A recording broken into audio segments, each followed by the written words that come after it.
without vision, without any concrete way ahead as to what nation that would be.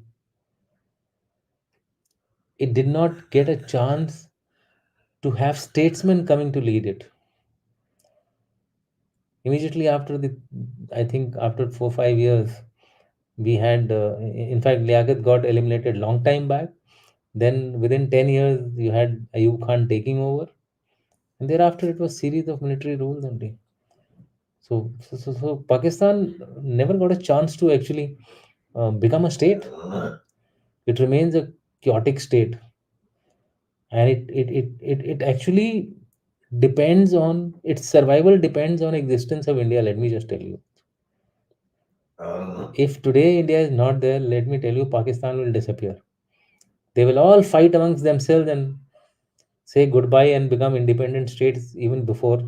So their existence depends on India, because that is the only way they can divert the attention. So these guys come up with strategies such as bleeding through thousand cuts by Ziaul Haq, भूखा रहूंगा नंगा रहूंगा लेकिन nuclear bomb बनाऊंगा Benazir, sorry, Zulfikar Ali Bhutto. I mean, you do not even bother about your people, you do not bother about your economy. You just want to compete with India, which is a nation of such a large uh, geographical area, with such a large people potential, with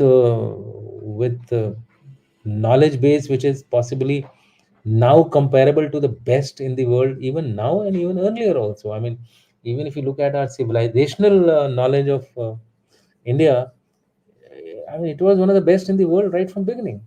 It was only in this temporary period of, invasions and foreign rule that we went behind, possibly 500 years back. But now we are back again where we should be, and it's just a matter of time before India really takes its position in the Committee of Nations as one of the leading powers, right? So Pakistan can only dream now and try to survive by doing some India bashing. That's the way I look at it. The fate of Pakistan. Uh, Break it will. When it will break, that of course time will tell. Um, Events are going to actually work faster than they expect. The way political situation is, the way political, economic, and diplomatic situation of Pakistan is today, and people have started ignoring them. Like the West Asia, Middle East, they don't even talk about Pakistan yet.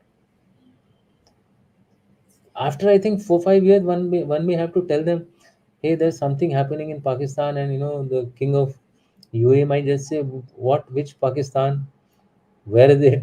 That that kind of a thing. That nuclear thing is also not anymore giving them that traction which they used to get earlier. So I think discussing Pakistan itself is now become a it's become a, I would say, a waste of time. I agree, sir. Discussing the situation inside Pakistan is quite a waste of time. But what effect Pakistan can have on us is a important thing, because that to me is dangerous. So Because that is why I say, that when you corner a cat, right? When you corner a cat and it has nowhere else to go, it bounces back on you. yeah, Knowing fully well that it might get hurt, that it might get beaten back, it might get bashed up, it might die. But as they say, it's an animal instinct. Offense is the best form of defense when you are ambushed. So Pakistan today is ambushed by its own faults. But then how does it react? It can do nothing against China. It can do nothing to America. The only person, the only target which is acceptable inside Pakistan to everyone, whether whether he's a common Pakistani or a politician, is if something is done to India, or if India is seen as doing something inside Pakistan. And that is why you'll find, oblique references being given. like when the Iran Pakistan talks were taking place, after the both sides had attacked each other inside their countries on the supposedly terrorist basis. They alluded to a third country's role in Balochistan. You can read it whether which was that third country.